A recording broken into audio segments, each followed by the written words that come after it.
In this session, we are going to talk about abstract methods and abstract classes. So let's start. Now, what is an abstract method? So far, all the methods which we have seen are what we call concrete methods. Now, methods can be divided into two categories. Concrete methods, that means methods with bodies, and abstract methods. An abstract method is one that has no body. Now, having no body is different from having an empty body. Alright, let's look at an example. Look at this class. This class is called communicator. Now, hold on to this abstract class thing for now. Okay, this class is called communicator and it contains two methods. This is the first method and this is the second method. Notice that these two methods do not have bodies. These are what we call abstract methods. Look here, there's an abstract keyword here. You must use the abstract keyword to denote that a method is abstract. So this is the return type. This is the name of the abstract method.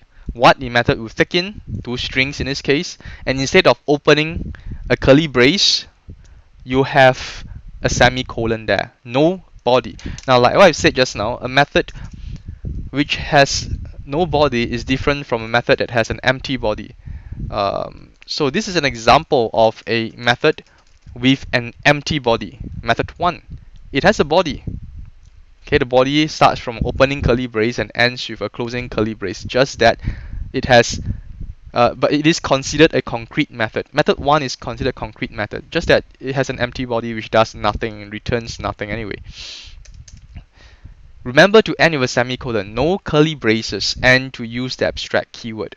Now, this might look very strange to you because what's the point of having a method with no body? Okay, basically an abstract method cannot be called. You can't call send message yet.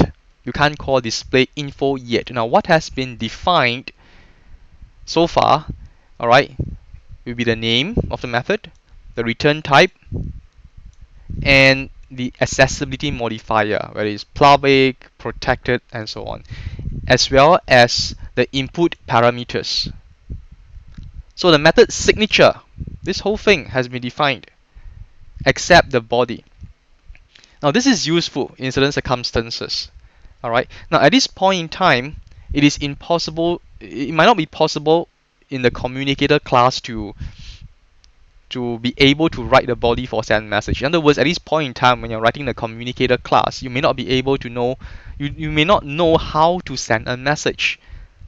And that is why you can't have a body. But you know that this the send message method, you will need two input parameters, the message to be sent as well as the target telephone number, okay, the recipient number.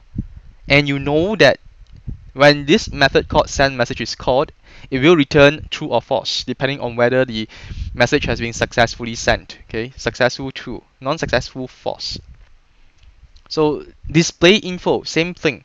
You know that when you call display info, alright, it's not supposed to take in anything, and it is supposed to print out stuff to the screen and return nothing. But at this point in time, you do not know what to print. So that is, we have seen two examples of abstract methods.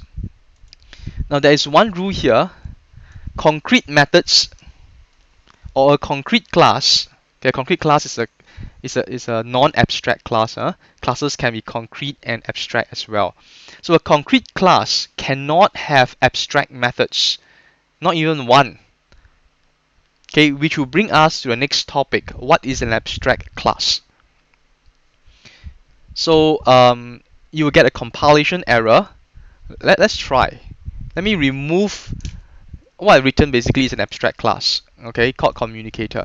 If I remove the abstract keyword, in other words, I'm trying to write a concrete class which contains two abstract methods. Let's try to see what kind of compilation error will appear when I try to compile communicator. Alright, look at the error. It says communicator is not abstract.